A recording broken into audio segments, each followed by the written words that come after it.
Part 9 Sonam shocked. Sonam को अब बड़ा ही ज्यादा अजीब लग रहा था। उसको अब एकदम से अच्छा नहीं लग रहा था। सोनम को आर्यन इतने तेज से गुस्से में बाहर जाने के लिए बोला था कि सोनम एकदम से डर गई थी। सोनम उठी तभी उसको अपने पीछे कुछ अजीब सा लगा। सोनम जैसे ही पीछे देखती है तो एकदम से शॉक्ड हो जाती है।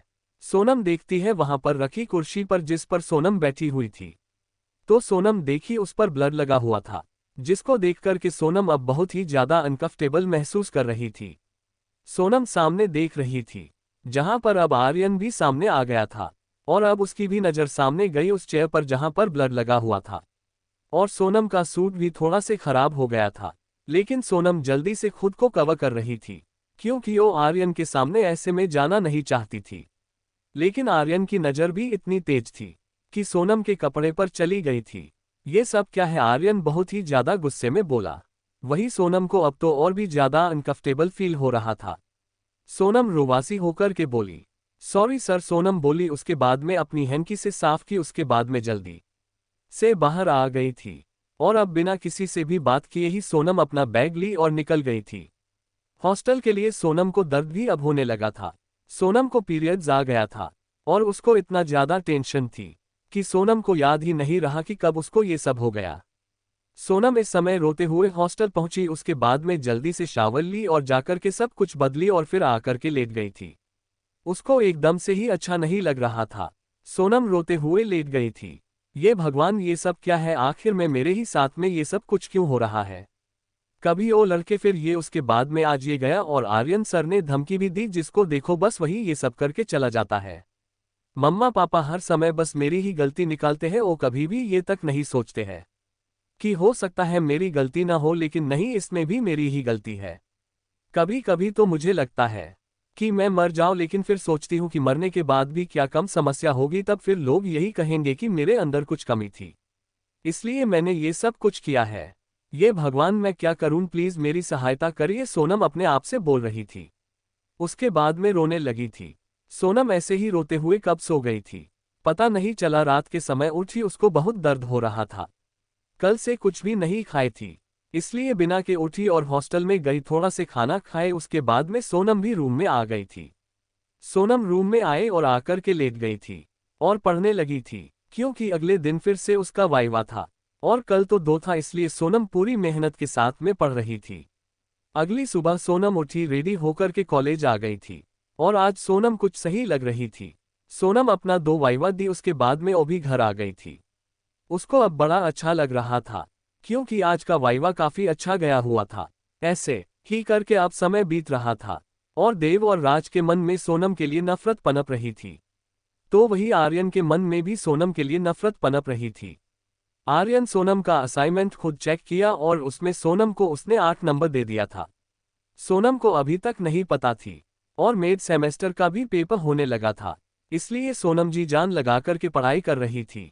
सोनम सिविल की तैयारी करना चाहती थी, इसलिए सोनम उसका अलग से पढ़ती थी। उसको एकदम से समय ही नहीं मिल आया रहा था, इसलिए सोनम को और भी ज्यादा गुस्सा आ रहा था। सोनम एकदम से गुस्से में बस अपनी पढ़ाई करती जा रही थी। वही आज सोनम का मिड सेमेस्टर का आज पेपर था, 10 बजे से था, इसलिए सोनम जल्दी से पहुंच गई थी। क्यों 10 बजे से पेपर शुरू हो जाना था। वही अब कुछ लड़कियां ऐसी थी जो सोनम से बहुत ही ज्यादा नफरत करने लगी थी, इसलिए सोनम किसी से बोलती नहीं थी और आज उन सब से ने मिलकर के प्लान बना लिया था। सोनम अयान को देखी तो उससे बात करने लगी थी। सोनम बस अयान से बात करती थी और अयान भी बहुत ही अच्छा लड़का था। सोनम की बहुत ही ज्यादा सहायता करता था। मिस ब्यूटीफुल गर्ल कैसी हो? अयान सोनम से बोला। मैं ठीक हूँ, आप कैसे हैं? सोनम मुस्कुराते हुए बोली। मैं भी ठीक हूँ। तैयारी हो गई? अयान बोला। जी हो गई है, बस थोड़ा से डर सा लग रहा है, और कुछ भी नहीं। और आप बताइए कैसे हैं आप? आपकी तैयारी कैसी चल रही है? सोनम बोली। सब सही है, तैयारी भी एकदम सही ही जा रही है। अभी तक सोनम को ये नहीं पता था कि अयान आर्यन का भाई और प्रोफेसर इसके पापा है, और अयान बताता भी नहीं था किसी को। और ऐसे ही बात करते करते समय हो गया था और सभी लोग अंदर आ गए थे। सोनम को काफी मिल गई थी। सोनम स्केल करने लगी। उसके बाद में अभी समय था, इसलिए सोनम वॉशरूम चली गई थी और अपना सब सामान छोड़कर के वही एक लड़की जो सोनम से बहुत ही ज्यादा नफरत करती थी, सोनम के पॉकेट में लेकर के एक चिट रख दी थी। जिससे कि सोनम को पेपर से बाहर कर दिया जाए। वही कुछ देर के बाद में सोनम आ गई थी और अपना उसको पेपर मिला और लिखने लगी थी। सोनम ध्यान से अपना काम कर रही थी। वही सोनम इन सब से बेखबर कि उसके पॉकेट में चिट है। वही बाहर से आर्यन और कुछ और प्रोफेसर के साथ में चेक करते हुए रूम में आए और एक एक लोगों को चेक कर रहे थे। तो वही सोनम को तो डर नहीं था, इसलिए सोनम आराम से अपना लिख रही थी। तभी उसके पास में एक मैम आई और सोनम की पर्स उठाकर के देखने लगी थी। तभी आर्यन भी आ गया था और सोनम के काफी को उलट पलट करके देख रहा था। सोनम तो आराम से खड़ी हुई थी। तभी सबके कानों में एक कड़क आवाज पड़ी, जिसको सुनकर के सभी लोग एकदम से शॉक्ड हो गए थे। वही सोनम भी एकदम से शॉक्ड होकर के देख रही थी कि आखिर में हो क्या गया है जो मैं ऐसे बोल रही है। चटेंट नकल करते हुए सोनम और बाकी के सभी लोग उस तरफ देख रहे थे जहां से अभी एक जोरदार कड़क आवाज आई हुई थी। सोनम उस तरफ देखने लगी थी। सोनम जल्दी से अपनी सीट पर खड़ी हो गई थी और मैडम को देख रही थी, जो इस समय सोनम के बैग से एक चिट निकाल रही थी और सोनम को बहुत ही ज्यादा गुस्से में देख रही थी। और सोनम भी नहीं समझ पा रही थी कि आखिर में हुआ क्या है और ये आया कहाँ से है। ये सब क्या है? लड़की इतनी बड़ी हो गई हो, शर्म नहीं आती है ऐसे नकल करने के लिए यहाँ आई हो? चलो निकलो, आज तो तुमको पेपर नहीं देना, निकलो। मैडम बहुत ही ज्यादा गुस्से में बोली कि सोनम एकदम से डर गई थी। मैम ये मेरा नहीं है, मैं ये सब क्यों लेकर के आऊंगी मैं? सोनम बोली। सब करो, ये पर्स तुम्हारा है और ये तुम्हारे ही बैग से मिला है, समझी? नकली करती हुई अब पकड़ी गई हो तो अब ये सब कुछ बोल रही हो, समझ में नहीं आ रहा है। अब कुछ भी हो जाए लेकिन अब पेपर नहीं देना है तुमको। रुको, मैं अभी सर को बुला रही हूँ, मैडम बोली। उसके बाद में आर्यन को बुला ली थी। वही आर्यन जो सोनम की ऐसी हरकत पर अब तो उसको और भी ज्यादा गुस्सा आ रहा था। ओबरॉय सर, जरा आप खुद ही देखिए तो ये लड़की वही लिख कर के लाई है जो इसके पेपर में आया हुआ है, और देखिए तो सही कैसे छाप रही है। इसको तो जरा से भी शर्म नहीं आ रही है।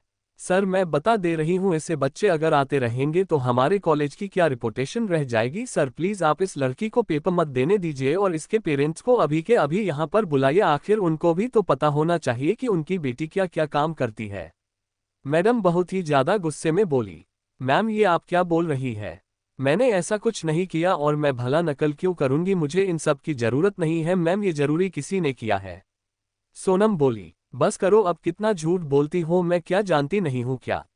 जब भी लड़कियों के पास चिट मिलती है तो सब यही बोलती है बचने के लिए। मैं तुम लोगों को बहुत अच्छी तरह से जानती हूँ, पढ़ने के समय तो ध्यान कहीं और होता है और जब पेपर होता है तो ऐसा काम करती हो, शर्म नहीं आती है ये सब करते हुए? जब पढ़ाई का समय होगा तो बॉयफ्रेंड के साथ में पार्टी, होटल, न जाने कहाँ कहाँ जाती रहती हो, और अब जब पेपर हो रहा है तो ये कारनामे कर रही हो। चलो बाहर निकलो और बच्चों को परेशान मत करो, निकलो। मैडम बहुत ही गुस्से में बोली और अब सोनम की काफी को जमा नहीं किया गया और सोनम का हाथ पकड़ करके मैडम सोनम को बाहर लेकर के आ गई थी।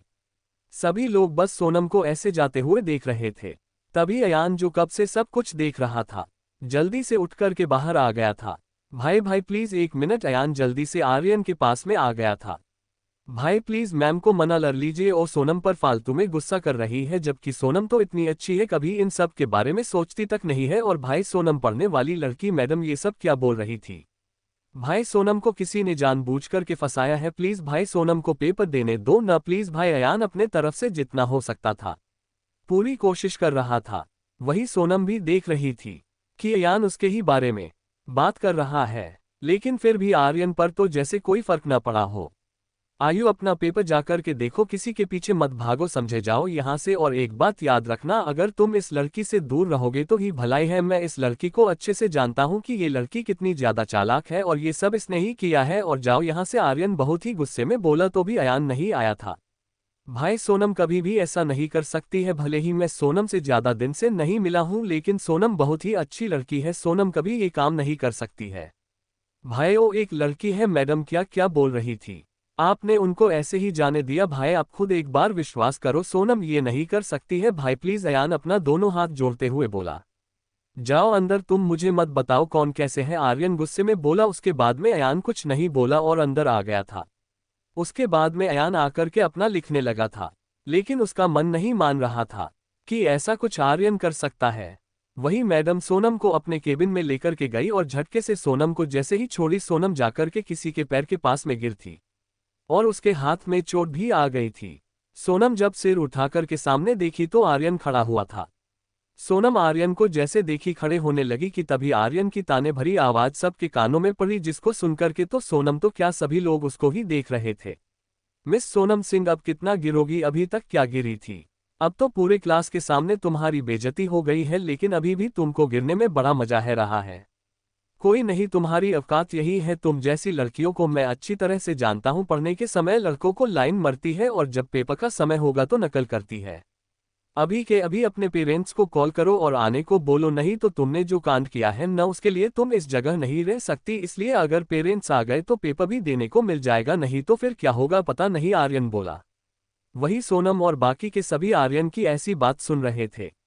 तभी मैडम सोनम को एक बार गुस्से में बोली, न जाने तुम्हारे माता पिता ने तुमको कैसी परवरिश दी है, मुझे तो लगता है वो लोग भी ऐसे होंगे जैसे माँ बाप वैसे बेटी होगी, तभी तो इतने अच्छे काम आज कर रही जो ये काम करती हो। आज तक तो कभी भी क्लास में दिखी हो क्या? यहाँ लड़कों के साथ में मजे करने आती हो? बेशर्म लड़की कहीं की मासूमियत तो ऐसी है कि जैसे कुछ करती नहीं है, लेकिन कारनामे तो ऐसे है कि तुम्हारे माँ बाप को पता चला तो क्या सोचेंगे। तुमको यहाँ पढ़ने के लिए भेजे है, समझी, यहाँ ये करने को नहीं जो तुमको लड़कों को लेकर के घूमती हो। मैडम बहुत ही ज्यादा बेइज्जती करते हुए बोली, मैम आपको जो बोलना है मुझे बोलिए, मेरे पेरेंट्स के बारे में नहीं। आप जानती भी क्या एक ऐसा इल्जाम आप मेरे पर लगा रही है जो मैंने किया ही नहीं, उसके बाद में भी आप बिना मेरी किसी गलती के आप मुझे ऐसे बोल रही है।